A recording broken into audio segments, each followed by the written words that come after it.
we're causing our own suffering when we do that.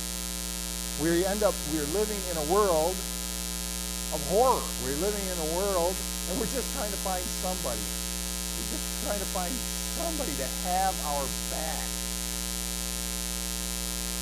And that's really the deal. We want to be protected. I was watching shows that you wouldn't think I would watch. I was watching this show called Strike Back. And it's a paramilitary force that goes around the world trying to eliminate terrorists and stuff like that. And one of the terrorists said this whole business, the only reason we're here and fighting each other is to protect profit. And he didn't mean the profits in the Bible. And what we used to call it, we used to be kind of clear about it. We called it, we're out there in the world and we're working for America's best interest, right? And what that meant, that was like a code for America's best interest, and that we were out there stealing stuff from other people and for our own benefit. And here's the thing. We all actually have reached some reward. But now, and I think this is the way it always happens, the consequences have come. And in no way do I mean to imply that the bad things that are happening are somehow deserved. That's not what I'm saying. What I'm saying is it's just cause and effect is in operation. Somebody once said, those chickens that come home to roost. Cause and effect is in operation. And so, so how we change it is to be a different cause. Is to actually, for each and every one of us, to decide to be a different cause in the world so that the effect changes. So,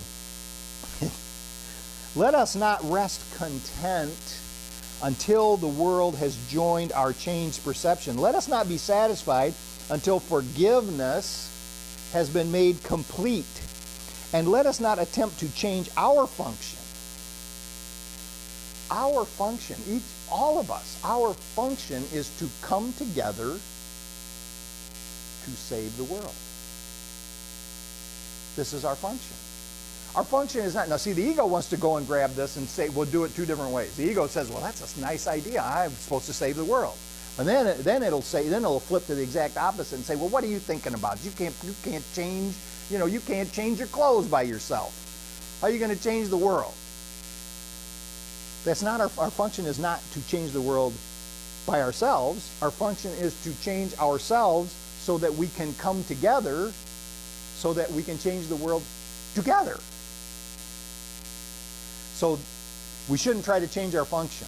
We should be thinking about forgiveness. We should be thinking about, and forgiveness, again, meaning eliminating all the sights in our mind's eye that tell us that we are under threat. We must save the world. For who made it must behold it through the eyes of Christ, that what was made to die can be restored to everlasting life. So what we made to die, and see, this is the biggest evidence that we have that we're separate. The body lives, deteriorates, and dies. This is us living in the midst of this evidence.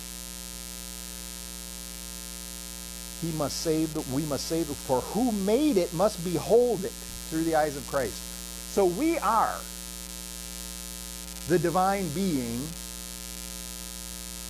operating in the world of perception, operating out of our ego. We are the God who doesn't know God. And through forgiveness, we